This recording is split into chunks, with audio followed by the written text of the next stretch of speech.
व्यष्टि अर्थशास्त्र को पढ़ने के बाद व्यष्टि अर्थशास्त्र के अर्थ के बारे में, व्यष्टि अर्थशास्त्र के विशेषताओं के बारे में, व्यष्टि और समष्टि में अंतर के बाद अब हमें व्यष्टि अर्थशास्त्र के स्कोप के बारे में पढ़ना जरूरी हो जाता है कि व्यष्टि अर्थशास्त्र का स्कोप क्या है।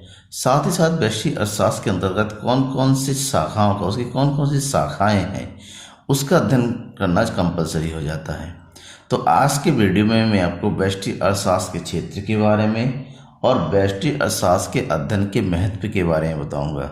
मैं हूं नकुल सर और आप देख रहे हैं द इकोनॉमिक्स गुरु एंड डाली। चैनल को सब्सक्राइब नहीं किया है आपने अभी तक, पहली बार है, सब्सक्राइब कर लीजिएगा, क्योंकि इकोनॉमिक्स से रिलेटेड इंपॉर्टेंट टॉपिक्स जो कि आपके बोर्ड एग्जाम 2020-21 के लिए इंपॉर्टेंट होने वाले हैं, सारे आपको मिल जाएंगे। तो चलिए व्यष्टि अर्थशास्त्र के क्षेत्र एवं शाखाओं के बारे में पहले बात करें, यानी कि scope and branches of micro economics. व्यष्टि अर्थशास्त्र के अंतर्गत हम 3 प्रमुख क्षेत्रों का, यूं कहें सिद्धांतों का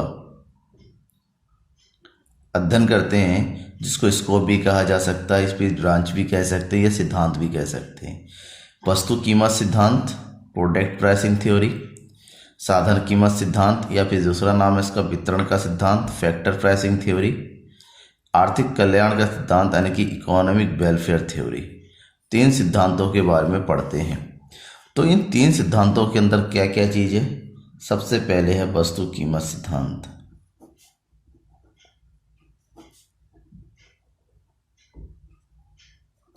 वस्तु कीमत सिद्धांत, वस्तु कीमत सिद्धांत में यह अध्ययन किया जाता है कि उपभोग की वस्तुओं की कीमतों का निर्धारण, यानी कि इसके अंदर अध्ययन करेंगे हम उपभोग की जाने वाली वस्तुओं का निर्धारण, वस्तुओं की कीमतों का निर्धारण कैसे होता है।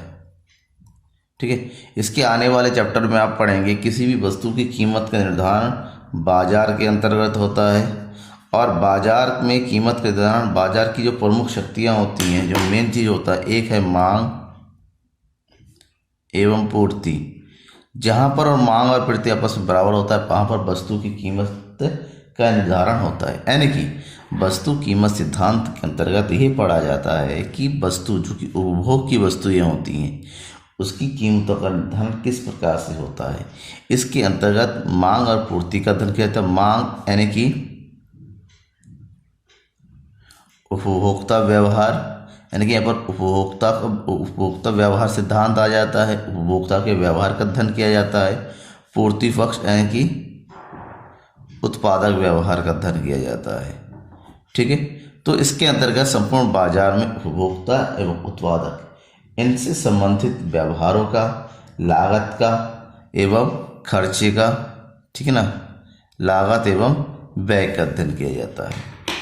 अब हम बात करते हैं दूसरा पॉइंट, साधन कीमत सिद्धांत।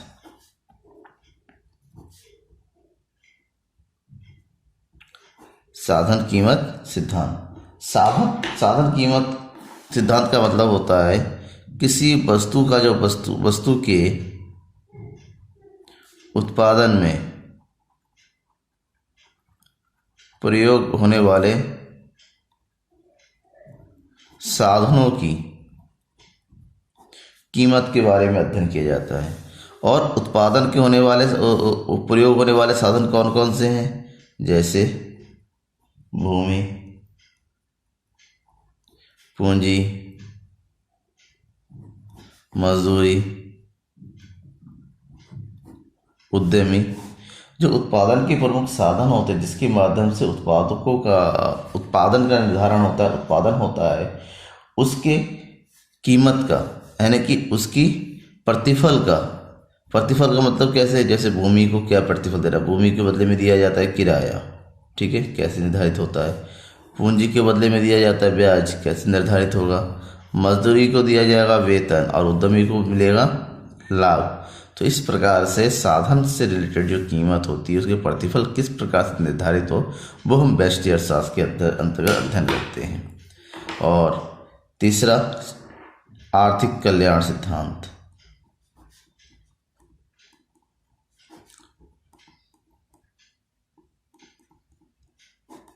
आर्थिक कल्याण सिद्धांत, आर्थिक कल्याण का मेन बिंदु है, जिसके अंतर्गत हम ये करते हैं कि वस्तुओं एवं सेवाओं की दी हुई मात्रा को अनेक उपभोक्ताओं तक किस प्रकार से विभाजित किया और आवंटित किया जाए।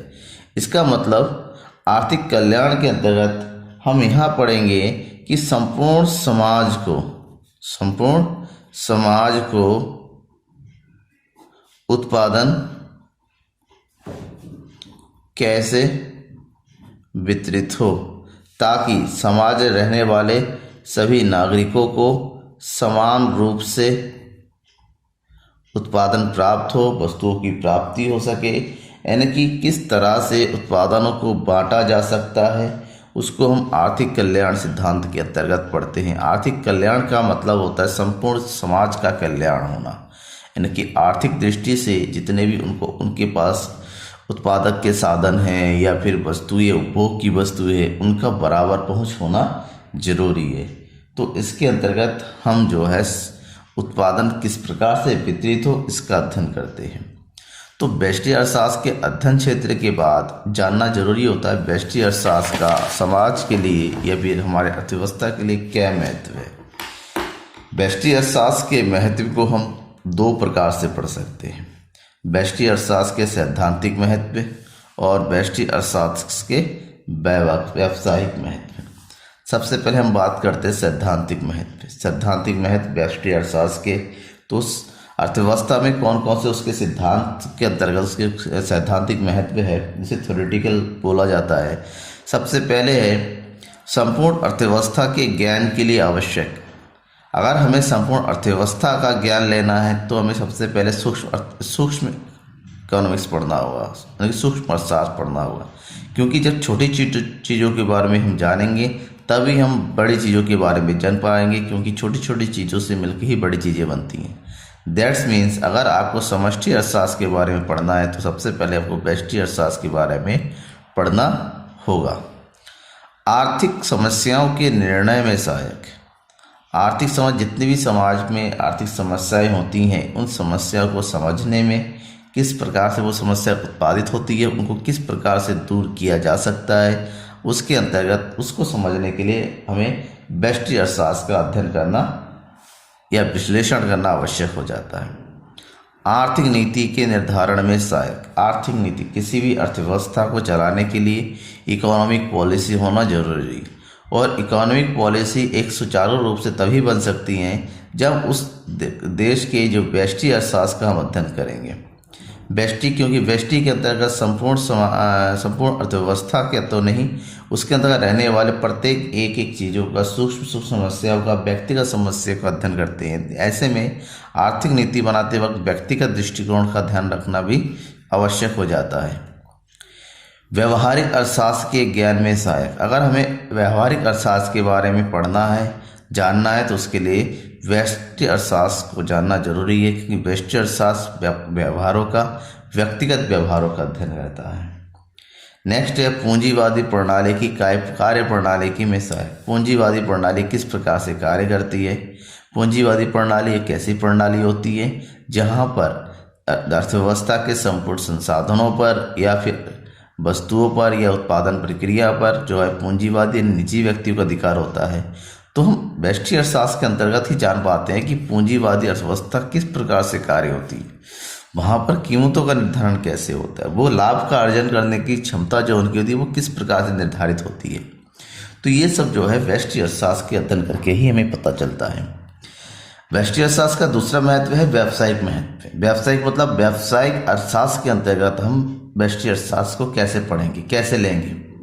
व्यष्टि अर्थशास्त्र के अंतर्गत, व्यष्टि अर्थशास्त्र के अंतर्गत ही व्यावसायिक आधार प्रदान करते हैं, यानी कि व्यष्टि अर्थशास्त्र ही व्यावसायिक अर्थशास्त्र का मूल बिंदु होता है।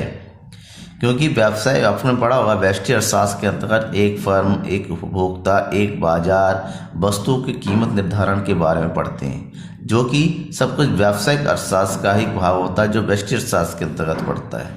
इस प्रकार से व्यावसायिक अर्थशास्त्र के अंतर्गत जो अध्ययन क्षेत्र है दो हो जाता है, एक है कीमत सिद्धांत वस्तुओं का, दूसरा होता है फर्म का सिद्धांत, यानी कि बाजार की जो फर्में हैं उसका।